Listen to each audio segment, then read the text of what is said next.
अस्सलाम वालेकुम प्यारे बच्चों।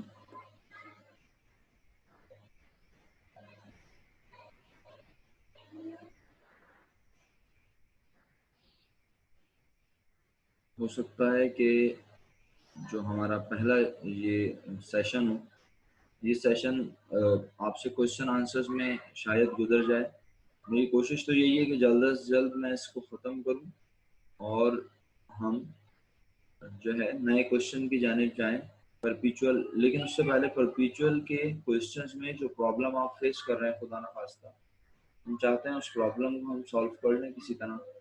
तो जो मैंने होमवर्क आपको असाइन किया था, आप जितनी तेज़ी से मुझे आंसर्स बताते जाएंगे, मैं यहाँ पंच करते जाऊँगा और स्क्रीन पे आपके पास वो इस तरह से जवाब भी लिखे हुए आ जाएंगे। और फिर जिन्होंने काम नहीं किया वो बाद में इस रिकॉर्डेड लेक्चर की मदद से अपने जवाबात वेरीफाई कर सकेंगे।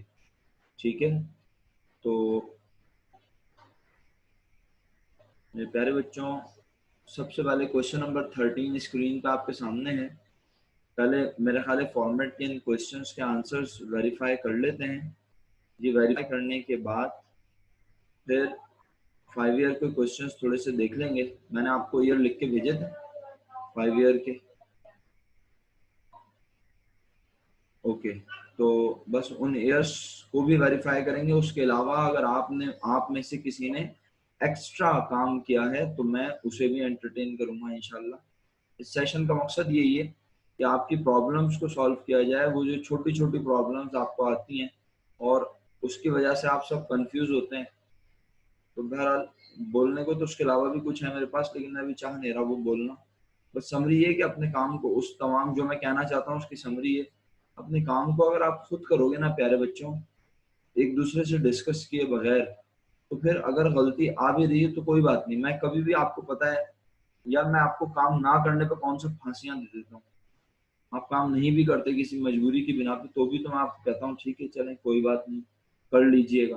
तो बस ये कि काम अपने तौर पे अगर करोगे आप, तो वो जो हर्डल्स, वो जो प्रॉब्लम्स आएंगी, उन प्रॉब्लम को अपने तौर पर सेटल करना सीख सकोगे और वही तुम्हारे हक में बेहतर होगा।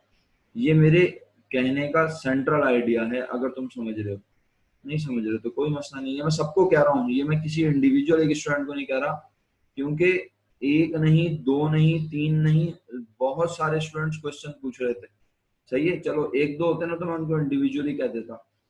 तो कुछ स्टूडेंट्स जो है वो पूछ रहे थे, मैंने जवाब भी दिया अल्हम्दुलिल्लाह। किसी का जवाब दिया, किसी का जवाब नहीं दिया। तो बस अब ये है कि आप लोग अपने क्वेश्चंस को करने के बाद अब जब यहाँ शेयर करोगे, तो किसी का आंसर सही और किसी का आंसर गलत होने से कोई फर्क नहीं पड़ेगा। काम किया हुआ है तो वो तुम्हारे लिए अच्छा है, करेक्शन करने से भी सीखोगे। क्वेश्चन 13, सबसे पहले फीफो मेथड से मुझे क्या बताओगे आप? मुझे आप बताओगे कॉस्ट ऑफ गुड सोल्ड की अमाउंट, अर्निंग इन्वेंट्री की अमाउंट। बस अमाउंट बतानी है दोनों की। क्वेश्चन 13 में फीफो के टेबल से दोनों एक साथ लिख के भेजना बेटा, दोनों एक साथ लिख के भेजना। क्वेश्चन 13 फीफो से,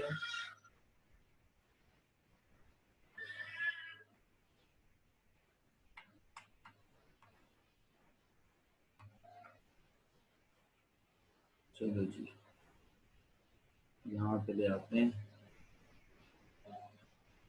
1/13/92,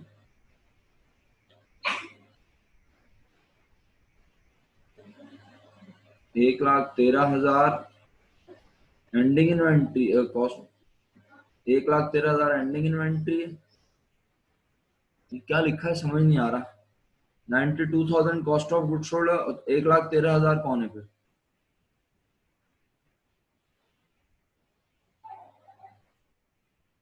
माजेब 26,000 क्यों लिखा हुआ एंडिंग इन्वेंट्री?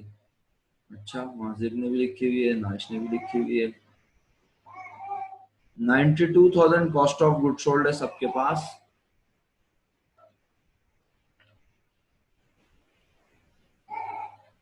क्वेश्चन 13,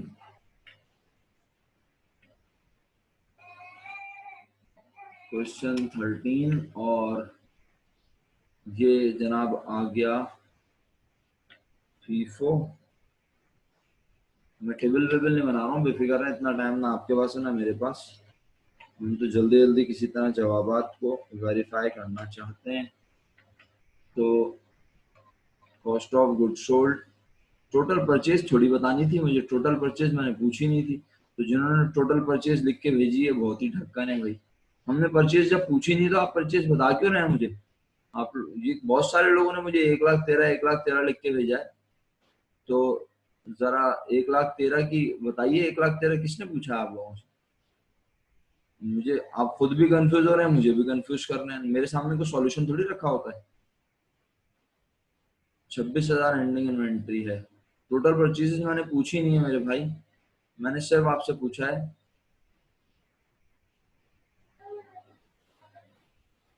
जी जी बहुत सारे लोगों ने। जी जी मैं समझ गया, थैंक यू सो मच। चलें जी। तो cost of good sold 92,000 FIFO से, और एंडिंग इन्वेंट्री 26,000। सही है, ओके। चलें लीफो से बता दें जी। लीफो से कॉस्ट ऑफ गुड सोल्ड और एंडिंग इन्वेंट्री की वैल्यू लिख के भेज दें, शाबाश।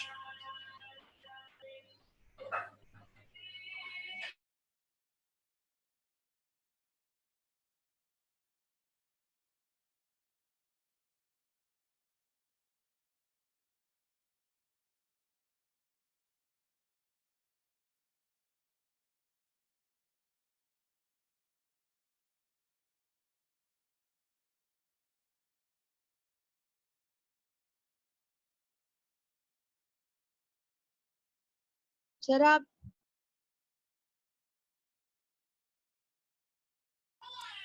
जी मेरा बच्चा, मैंने खुद म्यूट किया। वो बाहर कोई सामान बेचने वाला आया ना, तो उसकी आवाजें भी आएंगी लेक्चर में, इसीलिए मैंने म्यूट किया हुआ है। जरा मैं लिख भी रहा हूँ साथ साथ, सवाल कीजिएगा, कोई सवाल हो बेफिक्र होके।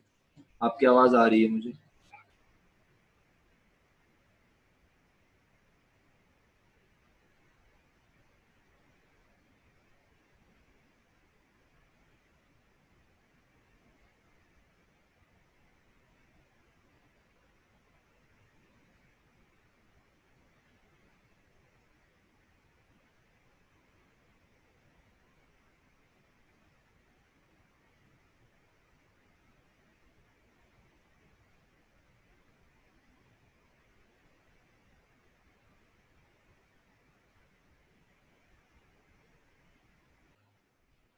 वेटेड एवरेज का आंसर भेज रहे हैं आप लोग? नाइश ने तो भेज दिया।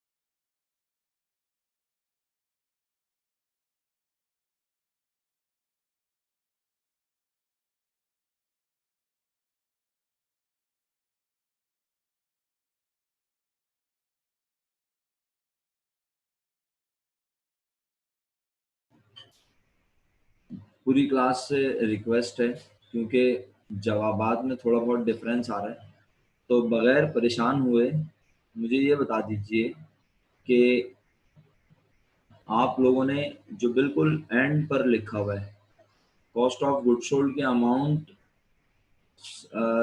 तकरीबन सब लोगों की मुझे लग रहा है सेम है, 92,430। माजेब की कॉस्ट ऑफ गुड सोल्ड की अमाउंट अलग है, 92,410 भी आई है, 92,410, 92,430, 92,390।